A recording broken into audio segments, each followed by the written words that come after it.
cooking papaya with coconut milk. There's my coconut milk. And now I'm putting the papaya.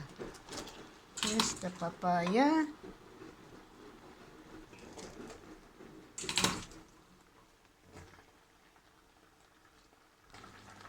And now I'm putting the fish.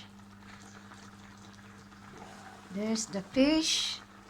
I'm gonna put it with papaya, coconut milk, and fish.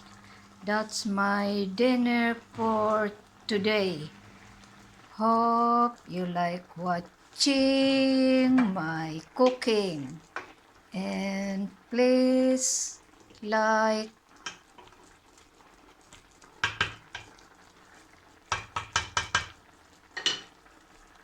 thank you.